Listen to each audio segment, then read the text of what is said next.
I am here with Kirsty Smith, occupational therapist. So the last time we spoke, Kirsty, we spoke about autism, dyspraxia,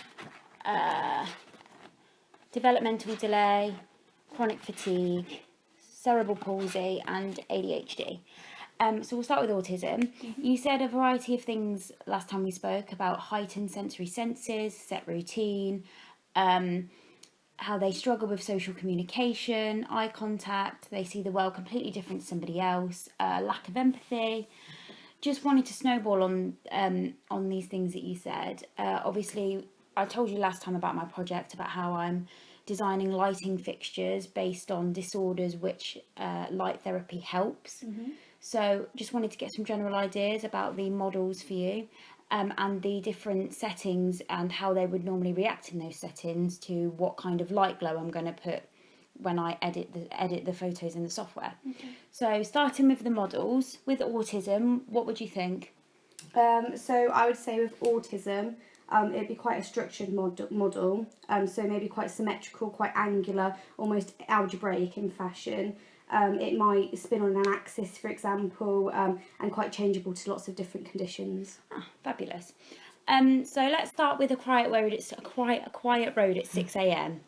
How would somebody with autism normally react? Okay, so if it's quite a kind of quiet environment, it's quite controlled, they'll probably be quite cooperative, quite good, not kind of be too stressed by that kind of environment. Okay.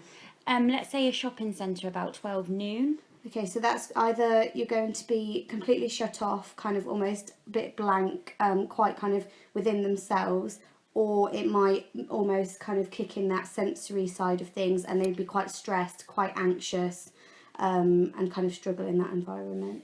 Okay, so obviously you're an occupational therapist for kids, so we've put a kids park, kids play area in there. So should we say about 2 o'clock in the afternoon? Okay, so if, 2 o'clock, if the area is quite busy, it might almost be a bit too much for them. So they might want to kind of stay with the person they came with, so stay with their parent or the adult that they were with. They might almost become a bit flustered and quite angry because it would be a bit too much, a bit struggle with things like being able to kind of play with other children, with their peers. Okay, let's say about a car park about 5 p.m. I know with autism as well, they like to be in a set routine. So let's say if this wasn't part of their routine. Okay, that could bring on quite a lot of anxiety. As we were saying, it's very, they can be very insular, almost very shut down within themselves if it's something that they're not sure of. So yeah, quite anxious. Okay, let's say a restaurant about 7 o'clock at night. Again, probably quite insular, quite isolated.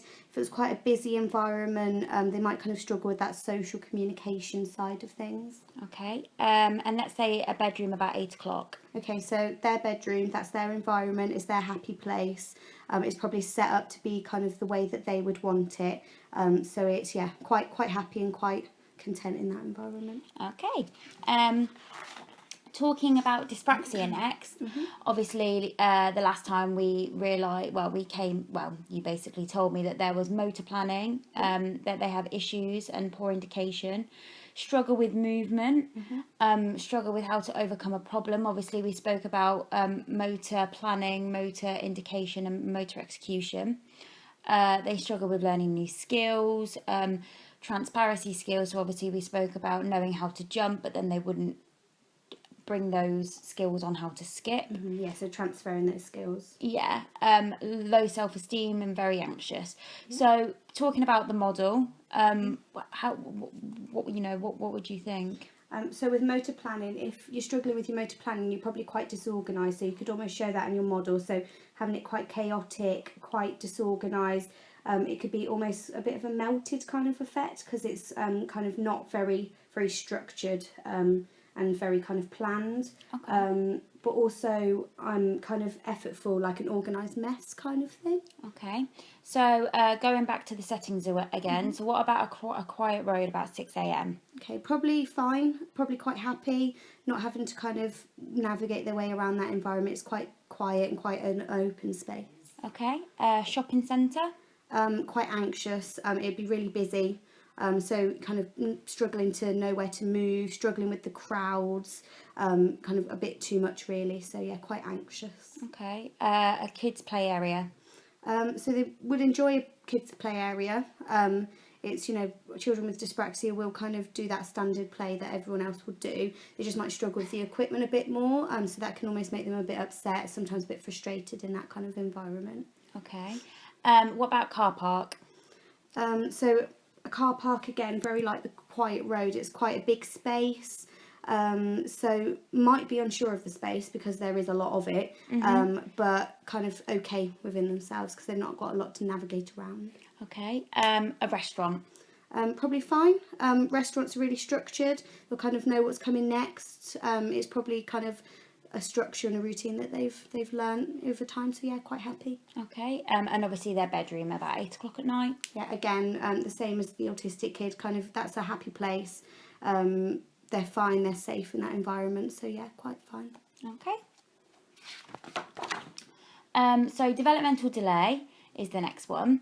Obviously, there was a delay in speech, delay in motor skills, cognitive problems, delay in development, problem in the brain. Maybe if they had like a developmental delay, like a syndrome, it could be genetic. Lack of opportunities, so either they were neglected or abused when they were very young. Not very aware that they have a delay cognitive and motor, like as they go hand in hand. So any model ideas? So with this kind of thing, I'd maybe think it could be a bit smaller, really simple. So almost kind of a bit of an idea that hasn't blossomed yet. Yeah. Okay. So going to the settings, what about a quiet road? Yeah, probably fine. Probably quite happy. There's not anything that's really challenging them in that environment. Shopping centre? Again, fine, happy. They're probably being looked after by a parent there. So yeah, not too worried. A play area? So maybe not quite as okay. It's a bit of a struggle. They might be bored because they can't actually access the equipment like their peers, and they're able to kind of see that their peers are playing and that they can't maybe do that. Okay. What about a car park? Yeah, fine. Yeah, just fine and happy again. Restaurant? The same again. Yeah, quite happy. And their bedroom? And again, yeah, absolutely fine. Probably not a problem. Okay. So the next one we looked at was chronic fatigue. Now this is a disorder which we spoke about last time, which we mentioned that they were tired all the time, like they had to really manage their energy, so like energy management. They could be a wheelchair user. It could be partly physiological. Everything is a struggle. They manage their time more, so they will manage things to get done earlier on in the day, as later on, obviously they'll be more tired. So any model ideas from you? So what I always think with chronic fatigue, it's almost a bit of a gradient. So kind of you're getting more tired throughout the day. So that could maybe be shown in your model. Yeah. So maybe like a decline, showing that kind of decline of energy. Yeah. And also just having the kind of different light on different bits of the model. So some light only on the thick bit of the model. Just showing kind of how that slowly that light kind of goes out through the day. As that energy kind of leaves them. That's a really good idea, Kirsty, actually. A quiet road at 6 a.m. Okay, so 6 a.m. they probably have a lot of energy. The day's just begun, so they'll probably be kind of up and ready to go for that day. Okay, a shopping centre about 12 noon. Yeah, again, kind of their energy would still be there. Obviously, it'd be a little bit less than 6 a.m, but still probably kind of okay. Okay, a kids' play area or a park about 2 in the afternoon. Yeah, they'll probably be getting a bit tired by that point, so kind of starting to lose that energy a bit. Yeah, a car park about 5 o'clock in the in the evening. Yeah, and again, it will just kind of be getting less and less, so less energy, starting to feel really tired at this point, 5 p.m. They've kind of done a long day by that point. Yeah, so about 7 o'clock in the restaurant then, it'd probably be them getting even more tired. Yeah, so just really tired. It's quite late in the day for them at that point. And so about 8 o'clock at night in their bedroom, they'll probably be asleep. Yeah, definitely. So with the light, do you think we should completely do that as a lights out? Yeah. So have no light on the model at all, like have the light inside like switched off. Yeah, because they'll probably be done by then. Be done. Be done. Okay. So the next one was cerebral palsy. obviously it's brain damage from a very young age. They've probably either been damaged in the room or deprived of oxygen, which obviously can't get to the brain. They're either trauma or in the womb. Obviously, we spoke about 3 different types of CP. There was quadriplegic cerebral palsy, which affects all the limbs. Diaplegic cerebral palsy, which just affects the lower half of the body. And spastic hemiplegia cerebral palsy, which is a high tone. So it just affects like one half of the body. Now, after speaking with you last time, I've decided to go with spastic hemiplegia. So, talking about that, what model ideas come to mind? So like you were saying, spastic hemiplegia, that the kind of the spasticity side of it is that high tone, and then hemiplegia is that affects that half of the body. So you could almost do a model that has one side that's quite normal, with kind of whatever you kind of gauge as normal, so quite curved, lots of kind of free movement and things like that with it. But then the other side, so with spasticity, you get lots of tightness and constriction. So you could maybe look at a model that's really tight and constricted, quite angular maybe. And almost kind of show that lack of movement on that side of the body. Okay. So thinking about the settings, what about a quiet road about 6 a.m? Probably quite okay. If it's kind of quiet and there's nothing challenging going on, probably quite happy within themselves, really. What about a shopping centre about 12 o'clock noon? Okay. It's a bit more of a challenge. But okay. A kids' play area about 2 o'clock? So again, with some of the other ones we've talked about, it might be quite frustrating and upsetting, because they might struggle a bit more with kind of new activities that their peers might not struggle with as much. Hemiplegic children can get quite frustrated when they're not kind of as able as their peers to do something. Okay. So what about a restaurant about 7 o'clock at night? Okay. Probably fine, because they're kind of used to this.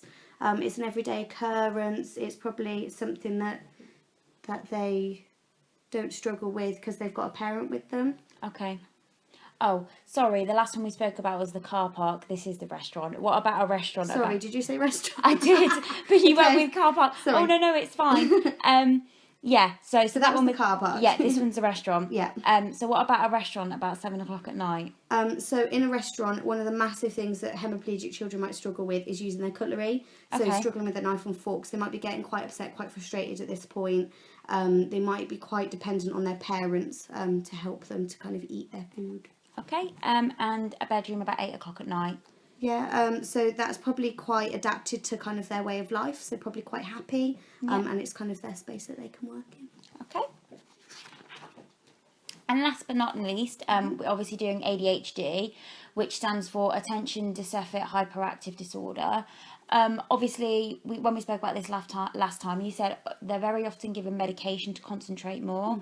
They flicker between activities, very unfocused. They struggle with focus, manic, loud, inappropriate, inattentiveness, either learning difficulties or a really short attention span. And they're kind of really just overstimulated. So, any model ideas, Kirsty? Okay, so I would think for something for ADHD, it'd be kind of all over the place. It could almost be quite abstract, quite not very symmetrical, quite chaotic.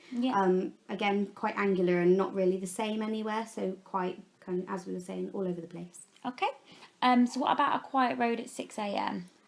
So that's quite a normal, quiet place. So they'd probably be quite bored, quite happy, kind of not really affected by that. Okay. A shopping centre at 12 noon. Okay, that'd be quite a busy place. So again, probably quite distracted.